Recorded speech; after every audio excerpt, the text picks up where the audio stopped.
I was in the territorials before the war, and I can remember my mother coming out. The veranda of the house had been closed in, and I was sleeping out there, and she opened the window and she was crying, and she said, we're at war with Germany. And I was just thinking, well, I hope it keeps long enough till I get there. And I got there all right.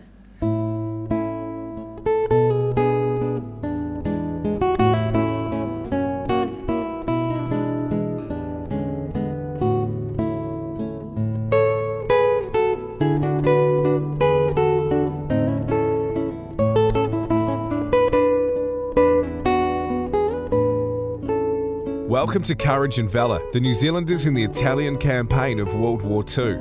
Episode 1, Joining the Army and Training in New Zealand. The Courage and Valour podcast is the story of ordinary New Zealanders who served and fought to liberate Italy from fascist and Nazi rule during World War II. The Italian campaign for the 2nd Division of the New Zealand Army was a difficult and long drawn-out slog from the time they arrived in Taranto in the south of Italy in October 1943 through to the end of the war in May 1945 when they'd arrived in Trieste. However, before the New Zealand Division even arrived in Italy, New Zealanders had been involved in the campaign from the time of the invasion of Sicily. New Zealand airmen with the Royal Air Force were serving in fighters, reconnaissance and bombers in Italian skies. And Kiwi sailors had been involved in the initial landings that took place long before the New Zealand Army arrived in the country. Throughout the campaign, the Kiwis and their allies moved from battle to battle, skirmish to skirmish, river to river, valley to valley and village to village, slowly making their way northwards up the country of Italy. Their aim was to beat back, evict and eradicate the Nazi German forces from the remnants of the previous fascist Italian regime that had had their firm grasp on the Italian nation. Bit by bit, battle by battle, the New Zealanders brought freedom to the Italians. The Kiwis were part of a greater Allied effort, which was made up of the British 8th Army, the US 5th Army, the Indian Army, the Canadians, the Free French, the South Africans, the Poles, the non-fascist Italian forces, and many other armies. In the skies above Italy were bombers, fighters, transports, photo reconnaissance and spotter planes of the Royal Air Force, the Royal Australian Air Force, the South African Air Force, the United States Army Air Force, and aircraft flying from carriers in the Royal Navy and US Navy. Meanwhile, Royal Navy and US Navy ships, alongside other Allied vessels and merchant marines, were keeping the battle supplied with troops, arms, food and more, and the seaways clear of the German Navy. New Zealand's part in the Italian campaign may have been one small cog in a huge Allied wheel, but their contribution towards the success of the campaign was significant indeed. It would become a huge part of New Zealand's own proud history, but today the story has all but been forgotten. New Zealanders in all three services had been fighting in the North African campaign from 1940 to 1943. The Desert War was finally won by the Allies and the campaign was officially declared over on the 13th of May 1943, with the Kiwis having played a large part in that victory. Between May and September, the 2nd New Zealand Division, which was New Zealand's main body of the Army's 2nd New Zealand Expeditionary Force in North Africa, was withdrawn back to their home base at Mahdi Camp just outside of Cairo in Egypt. Many of the longest-serving men of the division were sent home to New Zealand on a long furlough, others were assigned away from the front lines. However, the division's war was far from over, and in those 4 months at Mahdi, they reconsolidated, receiving drafts of thousands of fresh men from New Zealand. Many of the old hands of the division now had to indoctrinate the new boys, although most of the replacements had been in the army already for some years, acting as garrison troops in New Zealand or the Pacific. Together they now trained in Egypt for the next big push in the war against the Nazis. Italy had deposed and imprisoned its fascist leader Benito Mussolini on the 24th of July 1943. Mussolini was replaced by Marshal Pietro Badoglio, whose government continued to oppose the Allies till secret talks brought Badoglio on side and he signed a ceasefire with the Allies. He then declared that Italy was at war with Germany on the 18th of October 1943. By this time, the New Zealand Army had already landed in Italy. So who were these Kiwis that went to war on Italian soil? Some were already hardened veterans of the campaign in the North African desert, experienced fighters and battle-hardened men. Others were arriving freshly trained from New Zealand to bolster and reinforce the Kiwi forces for the new campaign. In this episode, we hear about the training of the soldiers of the 2nd New Zealand Division before they headed away to war. We hear how they ended up in the army, how they defended New Zealand, and how they prepared for war. As you will hear, some of them had already served at home for some years before they arrived at Mahdi Camp.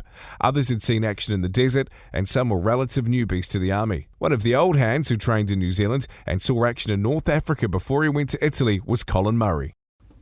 In 1940, I went into camp to do the basic training on the Cambridge race course, and I was put in the medical corps.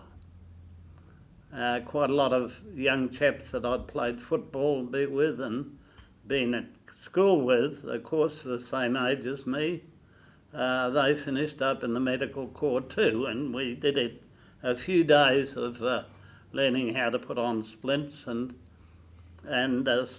pressure points to stop bleeding and such like. It wasn't anywhere near exciting enough for us, so we put in a transfer, see if we get a transfer to the infantry, and they very gladly accepted it. As soon as he was old enough to get into war, Norm Harris joined the army. And I was sent to the Great Barrier Island. I had about 5 months over there in an infantry unit, 2nd Battalion Waikato Regiment. It was thought that the Japs might use Great Barrier as a jumping off place to attack New Zealand, and they put us there to sort of occupy them, something for them to feed on until other people could get here. But it would have been too late for us. Many young men were called up for service in the ballot, which was a government-drawn lottery where men could be pulled from a hat and told they were now in the armed forces. When called, many would spend a brief few months training in the army before being released back to farms or other occupations where they were needed, till the time came that the army actually needed them. One such soldier was Brynn Hughes. In 1941, I went to Waiuru and did my first 3 months there in the snow, August, September, October, and then out again at home. I don't know for how long now, quite a while anyway, and then I was called up again and went to Solway Showgrounds with a camp down there for a couple of years, and then to Palmerston North, and then back to Solway, and yeah, I was there till I went out to Linton. That would have been 1943, end of 1943.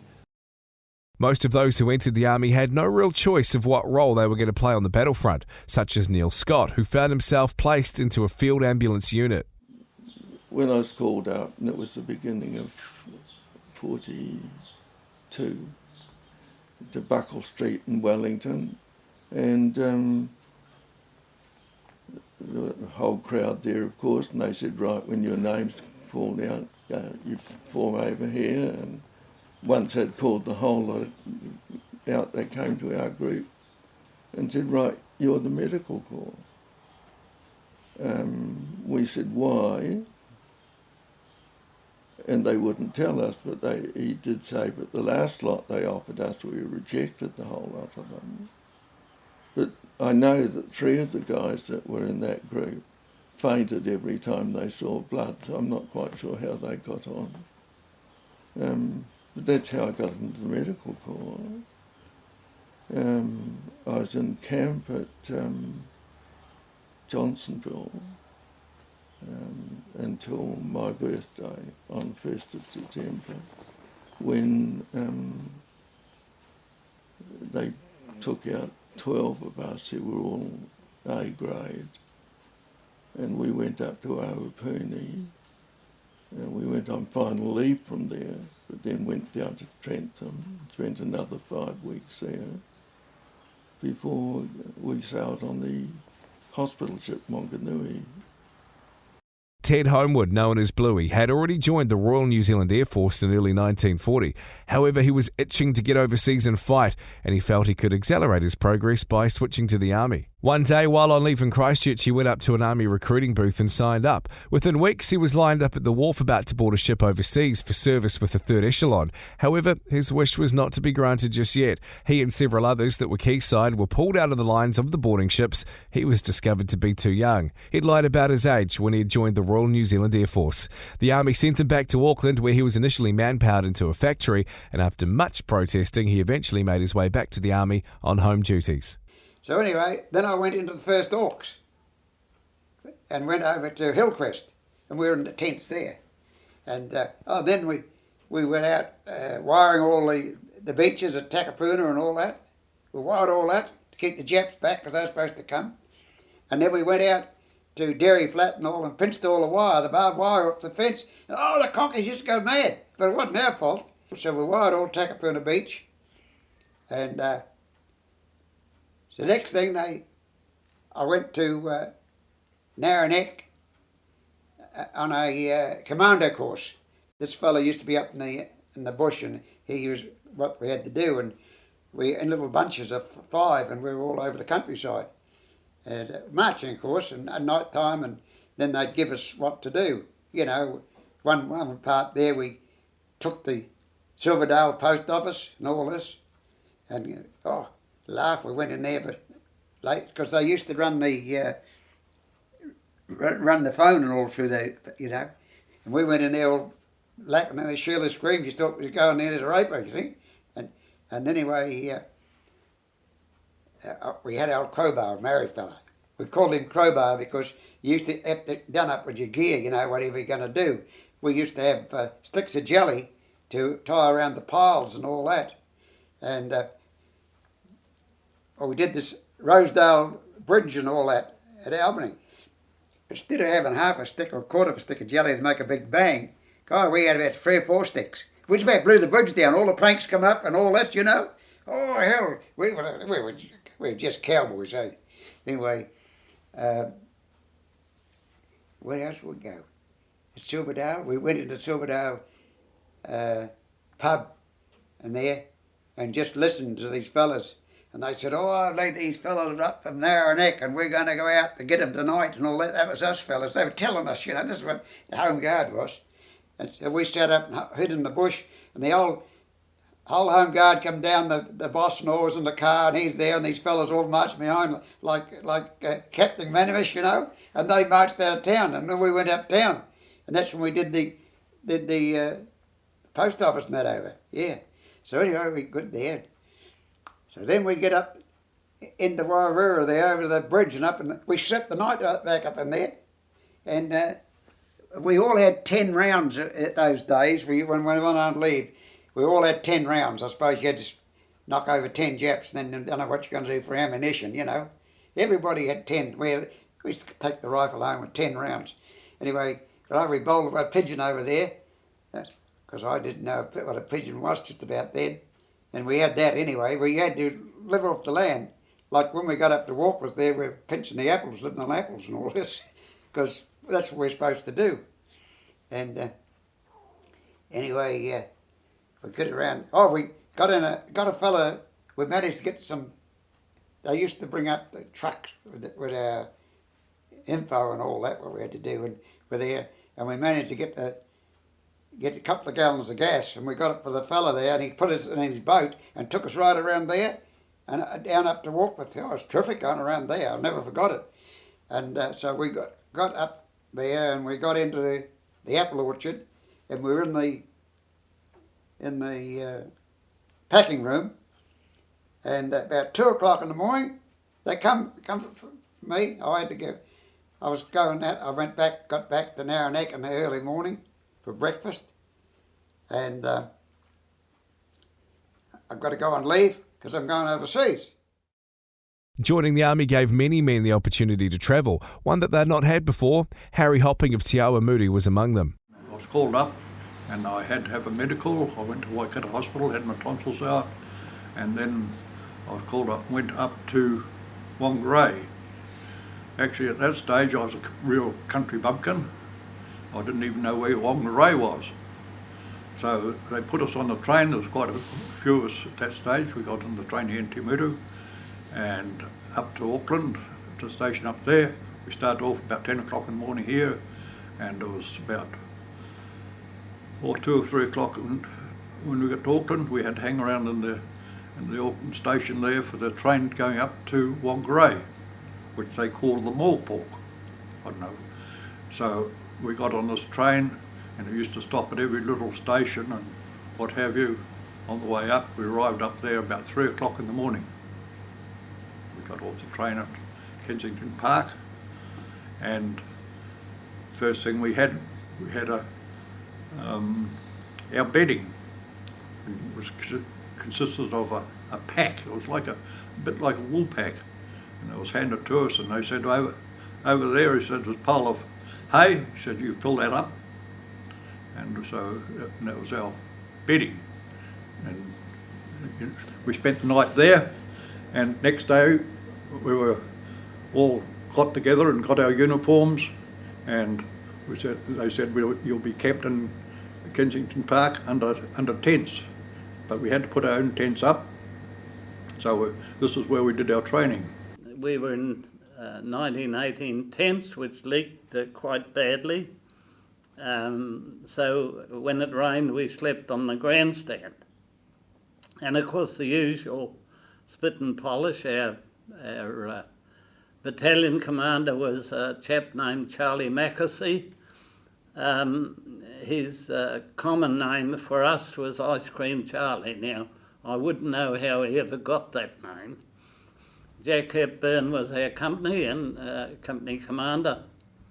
And my company sergeant major was sitting there, Bob O'Brien, was my company sergeant major. I went to camp. We went to camp in Cambridge in 1940. We were in Cambridge. It was 3 months there. I was with the Waikato Battalion at that time. Colin here was in the first company that I was. I became a sergeant major when war was declared. I went into camp for 3 months, came out as a sergeant major, and Colin was in. I went to B Company in the Waikato Regiment, and Colin was Colin and I had been to school together, and he could probably tell you the odd story of different little escapades we got up to as a platoon. We developed into a pretty good sort of unit, I tell you. We started training with First World War stuff, the Lewis gun. Our web gear was First World War stuff. Later on, we were equipped with the Brynn guns. We became super efficient with firearms. Jack Cummins was to become an instructor, so he would be training many of the men joining up to the army. He gives good insight as to what level of training they got before they went overseas. I joined up when I was 18, shortly after I turned 18. I joined the 1st Wellington Regiment, and I stayed in that for my basic training, and I was in Palmerston North, and I noticed on the routine notice board an opportunity to train as an instructor. So I put my name forward, and I was duly sent to Trentham, where I did 3 months pretty intensive training, and trained as a small arms instructor. And in that you had to do the parade ground drill, physical training, and small arms, which was small arms was my main feature. All the rifles, Brynn gun, the old Lewis gun, Tommy gun, and pistol, and hand grenade. They were the main ones, yeah. I had a little bit of introduction to the figures, but only an introduction. I had the Zero rifles. One of the jobs I had to do was a recruit would come along and he'd be shooting everywhere. And on the 25 yards range, you'd have to take the rifle. And I could put 5 shots in the area of a penny at 25 yards. and the recruit would be sent down to the armourer, who would then adjust the sights from the sighting of the rifle. I was instructing by the time I was, by the time I was 20, probably when I was 19. And I was doing that until I went overseas at 21. 90% of the guys were about the same age as yourself. You would occasionally come up with a guy who obviously knew his way around a rifle, and you'd say to him, "What did you do?" "I was a deer hunter." Okay, carry on. He just knew what he was doing. You know. Training officers came through and they had to be taken for pistol shooting. And we'd do that. It's just a job. I mean, you were the bloke who was teaching them how to do it. There's no, you're a lieutenant, I'm a sergeant. Just do the job. Simple as that. The actual training and firing of live rounds was extremely limited. Jack explains the level of experience that each recruit would get firing live rounds before they ventured off overseas into the war. This is quite strange. He would get 5 rounds on the 25-yard range, and that's where he got his basic training. And I don't remember, it wouldn't be much more than that on the 100-yard range. And I think they went back to the 200-yard range. If he fired 20 rounds, I don't really remember, but if he fired that much, he was lucky. And these guys went off to battle with that amount of experience behind them. We had a major in charge of us he was on Crete, and he saw how ineptly trained our blokes had been. And he was a fanatic about getting them to shoot straight and shoot right, you know. And that was his big thing. They had to get it right, because you see guys going over with a... And it was pretty basic training, very minimal. Give a man 20 rounds of 303 to fire. And I don't think at any time in action I would have fired only shooting at 200 yards. Like 25 yards. Yeah. What we'd do with each one came along and he was given the rudiments of how to operate the load and unload his rifle. Then he would be given, the rifle would be put into a stand and a target would be set up, and he would be told to aim the rifle at that target. Then you'd go along and check that he had aimed in the right place. Now, I used to pick up fellows who were colourblind in this, because the target was yellow and black, and you'd find the rifle pointing up there and you'd find out the guy was actually colourblind, and he hadn't been picked up in his medical, so he's off to the medical again, and it'll often be the case. However, from that point, once you satisfied the man knew how to aim the rifle, you had a little round of, about a 2-inch round of metal with a hole in the middle, and it was, if I remember right, it was painted black and yellow. So the recruit lay down on the ground, and you lay in front of him, and he aimed the rifle at this hole in the pin. You sat there with the thing in front of you, and he aimed it, and you could tell whether he was aiming in the right place. Before you did that, you inspected his rifle and his pouches and his hands to make sure there were no spare rounds hanging around that he had when he got in. Otherwise, you know. Okay, you're satisfied then that he could, and then he'd be passed as fit to go to the rifle range. And on the rifle range, you lay down beside they'd come in, they had them lined up, they had a big, like a school shed, and they had them lined up in the hundreds, and each man would come up and he'd get down beside you, and you make sure he's holding the rifle correctly, you know, this hand and that hand, and make sure he was squeezing the trigger, not pulling it, and you go through all those motions, and you say, okay, right, so okay, here's the target to fire his shot.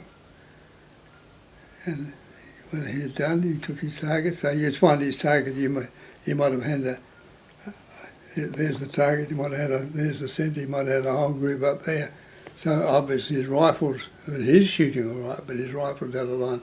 So he sent it up the armour to line his rifle up.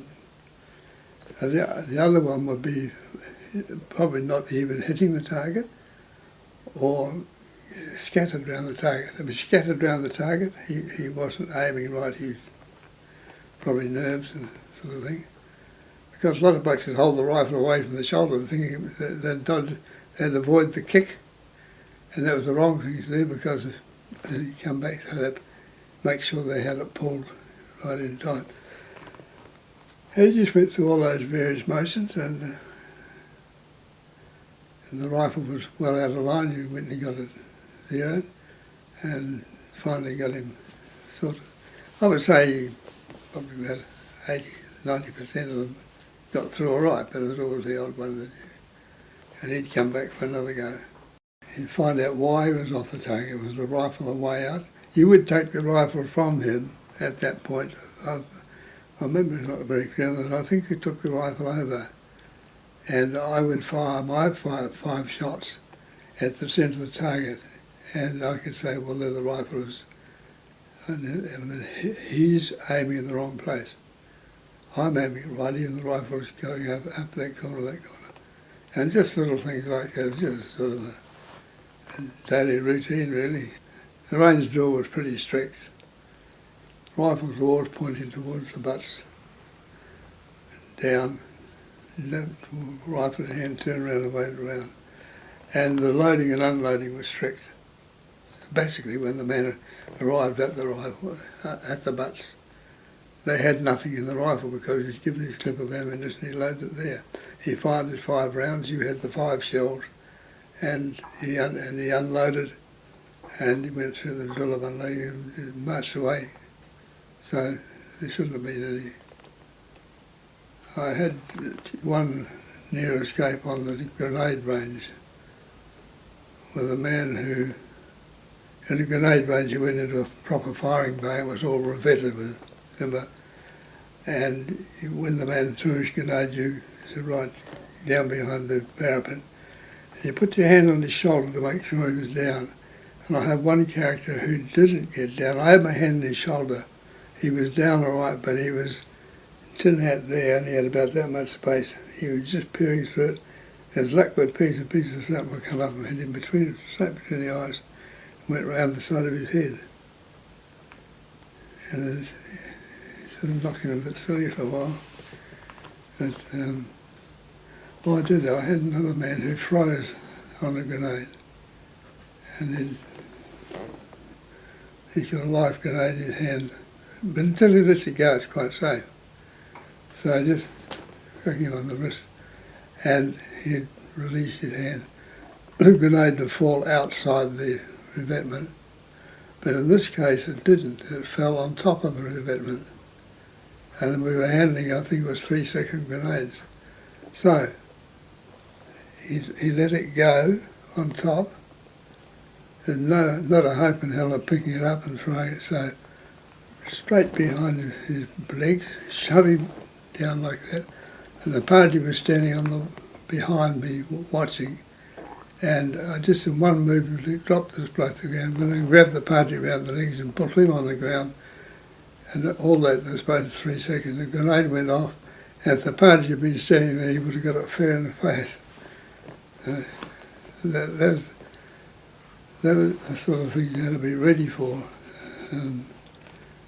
The party was only there by permission because normally didn't let people come in and stand behind, you know. And you got this guy. And then we'd have misfires, the grenades wouldn't go off. And out where the grenades were landing when they were firing was a bloody great mud hole, about knee deep in mud. And you'd have to go out and find them. And with a plug of jelly light and a fuse on it, you'd find the grenade, you toe, put the plug down beside it and then buzz off out of it. And then you blow it up. couldn't leave them lying around.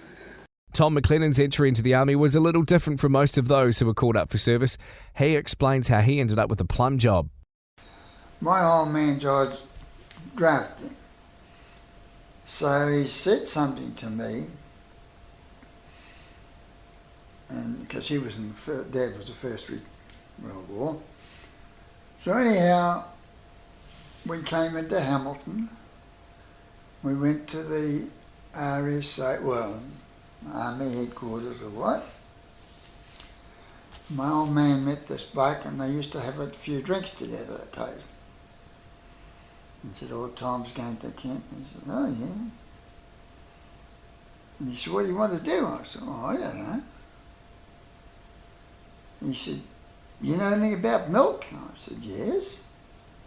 He said, "You know anything about vegetables?" I said, "Yeah." I said, "But I'm supposed to be there at 11 o'clock. "Oh, don't worry about that, boys." He said, "You go in on the 1 o'clock bus." So I have all my gear. We got Cambridge, the racecourse it was, and I get out of the bus, and I thought, geez, I'm running about 3 hours late, and there's a corporal, I think, or whether he was a corporal or a sergeant. He said, "McLennan?" Called out a few times. I said, "Yes." "Oh," he said, "come on in." So we shook hands. He told me his name. I know he came from Thames. So we had a look round. He said, passed some comment. He said, "You know about milk and vegetables?" I said, "Yes." He said, "Where do you want to sleep?" I said, "Oh, I don't know." Well, he said, "You can go down on the lines into a tent, or," he said, "you could sleep up here." And it was in where the tote was, and there was a place up there was about, 3 or 4 slept up there in the grandstand. I said, "Oh, yeah, I wouldn't mind here." He said, "Righto." So then you said, "You can have your mess at the back of the sergeants." That's right. And I did that for a while, and we used to run this milk. I had to take the milk in every morning, and in the butcher shop, help out there a bit, but not much. And then they took me down to the vegetable store. Well, it was a place what I remember as big as this. Well, it stank. It was a hell of a mess. And I just said something. He said, what would you do? I said, "Clean it all up." I said, "God," I said, "kill any bugger." And he said, "Right, how many men do you want?" I said, What? He said, "How many men do you want?" I said, "Oh, I don't know." He said, "Half a dozen be enough?" I said, "Yeah." And an hour later, there's half a dozen McLennan. I said, "Yeah.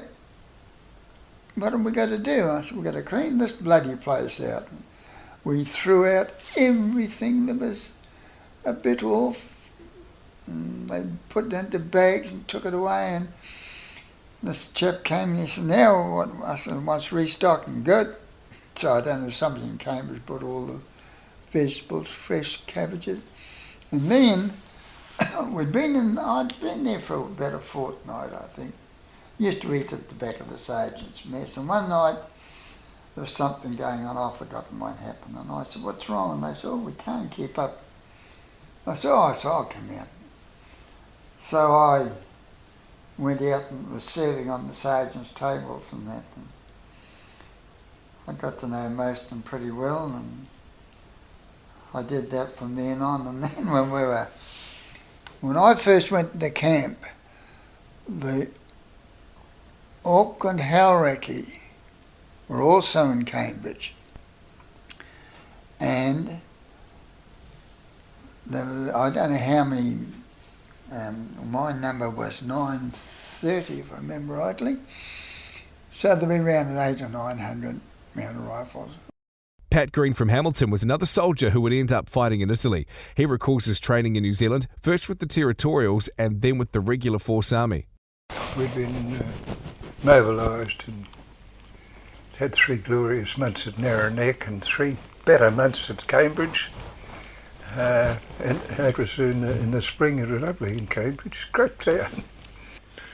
Well, we had to do a battalion, Waikato, 16th Waikatos were mobilised there, and the officers and NCOs had had 3 months training before that up at Narrow Neck, which was first class. I went to a div school of instruction twice in Egypt, and the instructors and the instruction wasn't anywhere near as good as what we'd got up at Narrow Neck. It was all sorts of things. Weapon training, drill, fieldcraft stuff. I even did a week or a fortnight's course of that 3 months on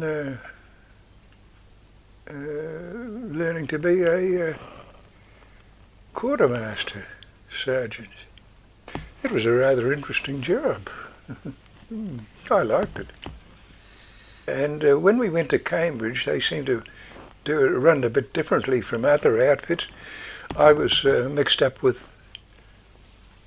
overseeing staff and people that were reporting for duty, fatigue duty, the cookhouse and the officers and sergeants' messes, and I had to inspect the tables of both those messes to see that the tables were set perfectly and every bloody thing was spot on. I came from a humble home that had a knife, fork and spoon, and these officers used to have a dinner once a week, and they had umpteen lots of cutlery. And I had an old First World War major. He was 2IC of the battalion, a good bloke. He'd been a teacher at Boys High for many years. He was on my back, and he expected me to know all these finer things. I had to tell him when I finished that I was from the wrong side of the track in Frankton, and route marches. We went up to the top of the Sanatorium Hill in Cambridge and enjoyed it. Well, I did. I was on the store track riding up there, singing out of the blokes that were on the steep pitch just before you get to the... Go on, you bastards, why don't you swing your bloody arms and look like bloody soldiers instead of Brown's cows or something? And, you know, some of those fellas were positively rude to me.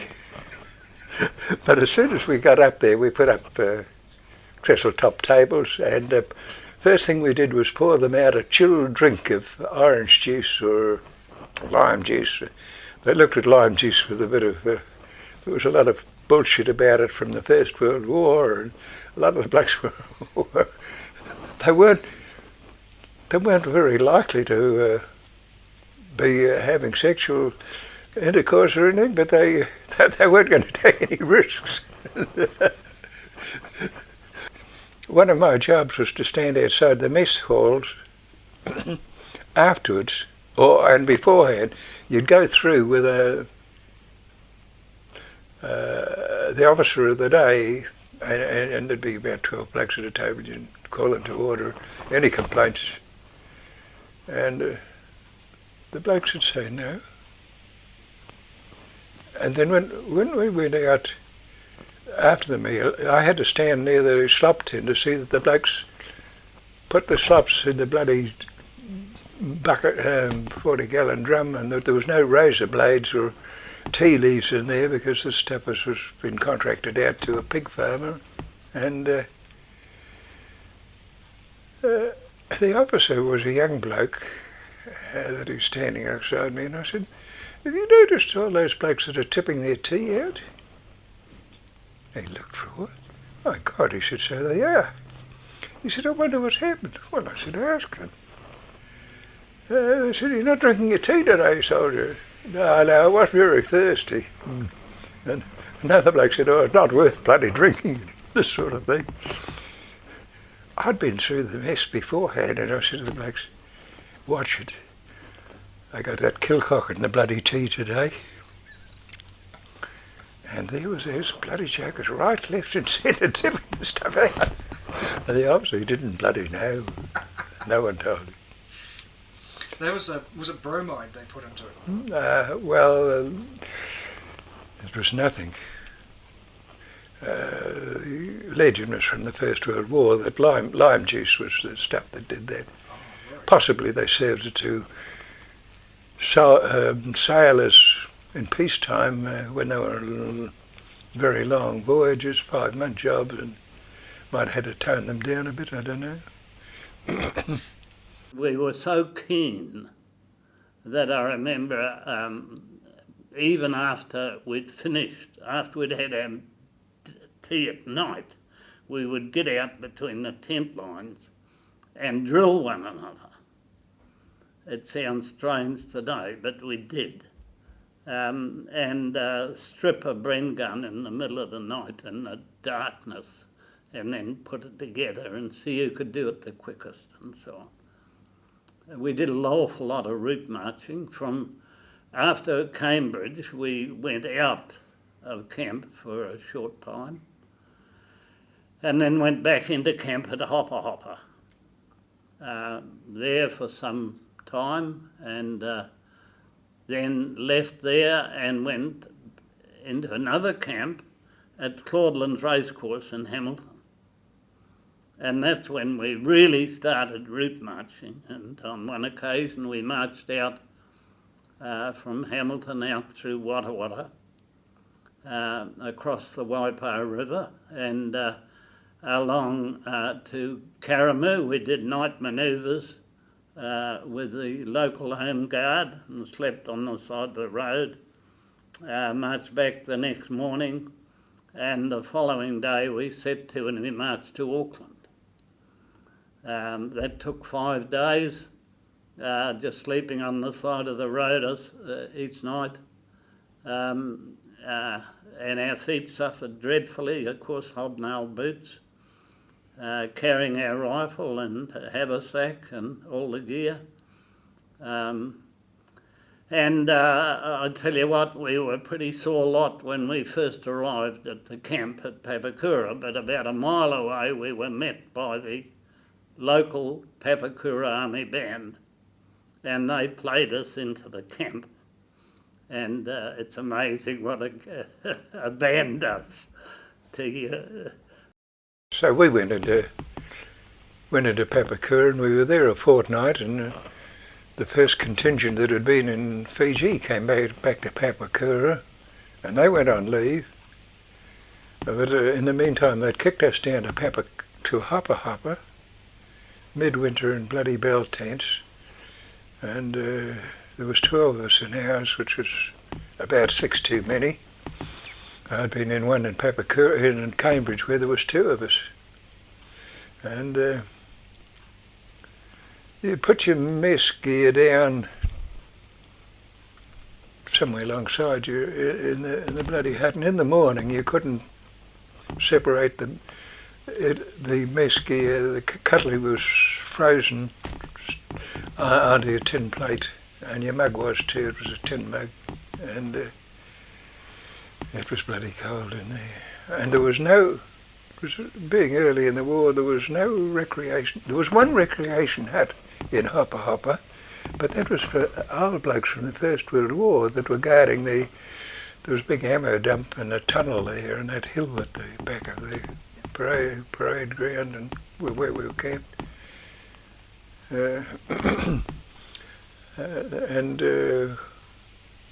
We had 5 or 7 weeks there, and midwinter it was bloody terrible. You'd get a hard frost, and then the fog would drift down the river by about 8 o'clock, and you'd be out on parade a bit after 8, and they usually had rifle drill or a machine gun drill or something, and you had to handle these things with fingers, and you were dropping your bloody rifle, and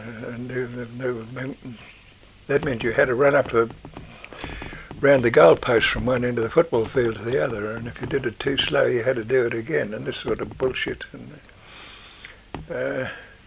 ablution stands was a pipe out in the bloody, a trough out in the bloody paddock with a few holes in it, and blokes holding a match under the pipe to to melt the frozen ice, you had to have a wash. Well, you didn't have to have a wash. It wasn't compulsory, as long as you shaved. And you couldn't shave without water, and the water was frozen. But they gave us a cup of tea at Ravelli. We had a band in there, and they used to march up and down the lines, banging, and the bloke with the big drum, boom, boom, boom. And we'd throw mallets and boots at him. It was just a Kelly drum and about 4 side drums. And they gave us this cup of bloody tea, and it was pretty bloody ordinary. It was coffee, I think. It was bloody ordinary stuff, and we weren't coffee drinkers. But I'd been around a bit in the Terriers, and I'd mixed up with a few First World War blokes. And I said to these fellas, it's the best thing they'll give us all day. You can shave with the bloody stuff. It's not only warm, but softens your beard, and it gives you a nice tan as well. And so they thought I was, ahead of my time. so different blokes contributed different bloody things that they knew. We used to go for marches, 24 up to 30 miles a day of a Friday, come back in, and we went up into the bush at Ekatahuna and around that area for bush training, and we did a stunt out at Castle Point on the way out there, where we camped the night in the wool shed. And then the one other night, when we didn't quite go that far, we went to, we camped on the roadside, slept in the water tables on our water sheets, wasn't wet, but we just bunked down in the water table. We had just about every 1942, I think it was, there was a big earthquake, and there's a fair bit of damage done in Marsden, and we were on picket duty around chimneys, different homes, plenty of cups of teas and hot scones. I did a march in Trentham one time. We marched from Trentham Camp up to Lake Wairarapa. And it was an exercise in moving troops, and we'd pick it up by truck and take us so far, and then you march so far and the trucks would pick you up. And I actually marched over the Rimatakas, and I was in charge of a platoon of guys, and I wouldn't let anybody out of the ranks, and I wouldn't let anybody get out of step, and I would make them rest properly at the 10-minute halts. And on the Homewood trip, everybody's pretty tired because we'd had almost a sleepless night. And the same rules applied. You don't break ranks, you K in step, and and we would be marching along, and we'd mow down platoons that had demoralised, men who were just walking, and the sections had broken up, and I just, no, you stay in the ranks. And I keep them there. And there was a bit of we got a bit of pipe music occasionally, that sort of helped. But I just no, they're going to stay there. And I proved the point that I got my blokes back all intact in one piece. And the Sergeant Major said to me afterwards, commented on it. So we continued with route marching. They marched us out to Miranda, and we used to suffer badly from tinea in their feet. And of course it could spread to other parts of the body, in the groin and under chaps' armpits and so on. And they used to march us up and down the sand. There wasn't any cure for it really then. And they march us up and down the sand barefooted to try and clean this out of your toes. And every morning we had to get up, and it was winter time, and everyone had to have a swim. And didn't matter, you didn't have to stay as long as you got wet. That was it. And then we started from Papakura. We were shifted out into the hills of Bombay, into the bush, and we built a camp there, in tents again. And they lent us the trucks, and we'd go right down to Rangariri, and we'd get big truckloads of rapu, and each platoon built their own recreation hut out of scrap timber, and with a big fireplace at the end, the old Maori-style fireplace of corrugated iron, packed with soil around it. There was plenty of firewood, of course, and we did a lot of our own cooking. Colin Murray and Bob O'Brien had gone to school together, and now they were in the army together. Bob became my platoon commander, and along the way he promoted me to corporal. We started then doing guerrilla training. And they used to reckon in those days that it cost 2 and 6pence a day to keep a man in camp, as that was the sustenance allowance. So if you're out of camp, you got it added to your wages. You didn't see it, of course, it was just a book entry in your pay book. And so they would give us this sustenance allowance and a 1,500 weight truck, and they'd give us an objective to attack, perhaps 30 mile away, and there'd be 3 platoons out from the battalion at a time, and we're all enemies of one another, and we had to attack we had to get there, we had to live off the land, sleeping rough. And we had a wonderful time, really. Shooting turkeys and getting into trouble.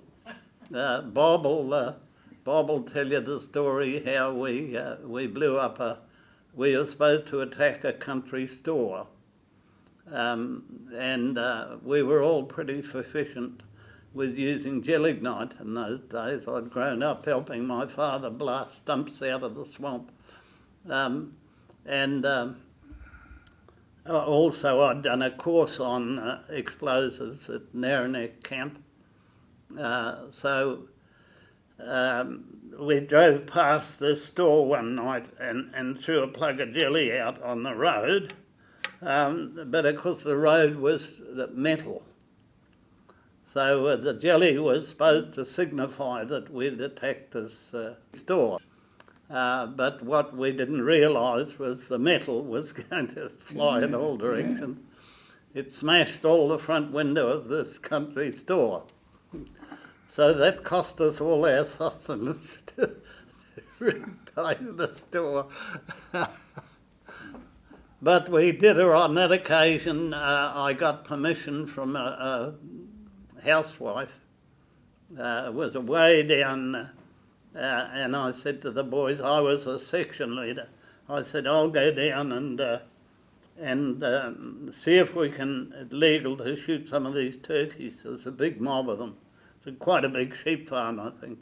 So I went down, and of course the first thing the lady said, have a cup of tea, and out came the fruitcake and so on. So, all the boys were envious of me. But yes, they said, help yourself to the turkey. So that was the day we were going back. And we arrived back at the camp with the ute full of turkeys. From Bombay we moved then away up North Auckland. I guess the Japs were getting closer. To a place called Ruatongata, up north of Kamo. It's the first time we were in huts, but they were all just in pieces in the paddock, and we had to put them together. And we continued with our guerrilla training up there. And on one of those occasions, way out in the Wop Wop somewhere up in the Bay of Islands, and I had my 21st birthday. So I'd already done 3 years in the army, and within a fortnight I was on final leave. And after that, they allotted us to our sections where we had to go, and I went to the Haurakis. And after that we were decamped and went out to Cowrie, which was somewhere near Hikurangi. This was our camp. We went out there, and it had to be built. We went under tents for a little while, and we had to put in new roads and did training at the same time. When I went there, they said, "Hopping, what have you done?" I thought for a while, well, the best thing you can say is that you're a driver, because I'd worked in a garage. So I got a job driving a truck, and I was attached to the Maori company. Now, most of these Maoris were from West Coast, which were terrific jokers they were. And I used to do the driving there, used to bring the rations in and take the officers where they wanted to go. And we had two 1,500 weights in a 300 weight truck. Of course, the corporal, he had a 30 weight truck, and we used to look after vehicles and do all carting. We used to take all the rations out, and all the rubbish we used to take up to the local farmer, and we used to feed all the bits and pieces to the pigs, and we'd go down and wash all the drums out down the river and back to camp again. Well, eventually I turned 21. I was sick of the army by this time. I'd been in the army for about 2 years up there. They wouldn't let you out because this Jap scare was on then. We never used to get very much leave. I'll tell you a little bit about that. When we got leave, before the Yanks had come, they sent us home on leave, and we had to take our rifles and ammunition with us. So you can imagine walking up from the station with a rifle on your shoulder and a belt full of ammunition. Imagine that happening today. So we used to bring those home, and I'd put them in the wardrobe, and we'd have about a week's leave, and then you get on the train and away you go back again. We did quite a few manoeuvres up north. There was Jap scare was on, and it wasn't until the Americans came that they sort of let us off the hook a bit. And that's when I got called up and said I'd be in the 10th reinforcements.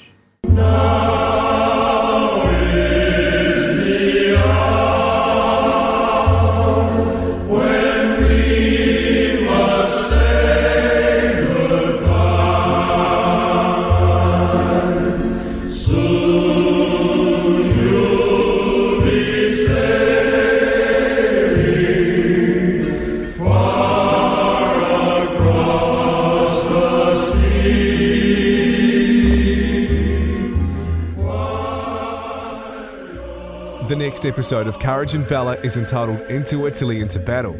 It'll cover the 2nd Division of the New Zealand Expeditionary Force preparing in Egypt, crossing to Italy and getting into the first battles on the Sangro River. In this episode, you've heard from Bob O'Brien, Colin Murray, Norm Harris, Brynn Hughes, Neil Scott, Ted Bluey Homewood, Harry Hopping, Jack Cummins, Pat Green and Tom McLennan. Grateful acknowledgements to all those who have taken part in the series, and to the Te Awa Mutu branch of the Royal New Zealand Returned and Services Association for their support. The recordings for this episode were written, edited and produced by Dave Homewood.